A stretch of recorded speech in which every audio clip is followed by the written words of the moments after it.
आमचा प्रवास हा 16 मतांपासून सुरू झालेला आहे आणि 16 मतांपासून सुरू झालेला प्रवास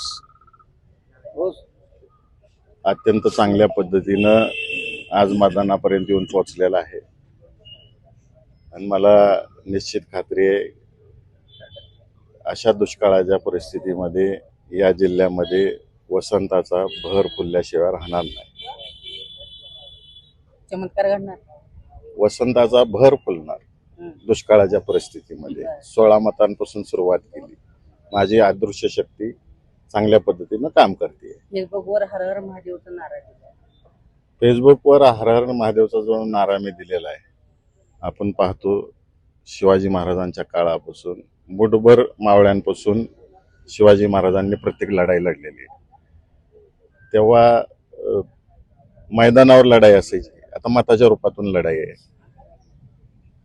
म्हणून त्याच्या पूर्वसंध्येला मी महाराज जसे युद्धावर जाताना किंवा सैनिक युद्धावर जाताना महादेवाचा घोष करायचे, तसं मी काल नारा दिला हर हर महादेव. जिल्ह्यातील काम करणाऱ्या कार्यकर्त्यांना, मतदारांना एक जोश यावा, ताकद यावी, हर हर महादेव. पालकमंत्र्यांच्या द्वेषामुळे निवडणूक लागली. याच्यावर अनेक वेळा बोललोय मी सगळ्या गोष्टी. परत परत बोलणं चुकीचं आहे. पक्षातील आमदार सध्या सोबत दिसत नाही. जागा दिलाय. दिसल सगळं निकालातून तुम्हाला. पक्षातील आमदार आपल्या सोबत आहेत. निकालातून दिसल तुम्हाला सगळं काय आहे ते. माळशिरसमध्ये भाजपचे काही नगरसेवक त्यांनी गुप्त ठिकाणी ठेवलेत अशी चर्चा आहे.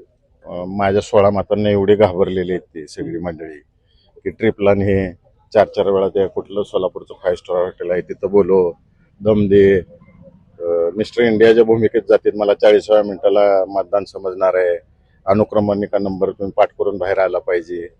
एवढी भीती कशाची 16 मतांची मला हेच समजून येत नाही. पालकमंत्र्याला काय सांगता? सल्ला काय नाही, मी एवढा मोठा माणूस नाही बाबा राज्याच्या पालकमंत्र्याला सल्ला देण्यासारखा. छोटा कार्यकर्ता आहे राष्ट्रवादी काँग्रेस पक्षाचा, आदरणीय शरदचंद्र पवार साहेबांचा, आदरणीय विजयसिंह मोहिते पाटलांचा एक छोटासा कार्यकर्ता आहे मी. मोहिते पाटलांमध्ये मतदार खुश आहेत म्हणायचे. मतदारांना विचारा, मी कसं सांगणार दुसऱ्याच्या मनातलं. धन्यवाद.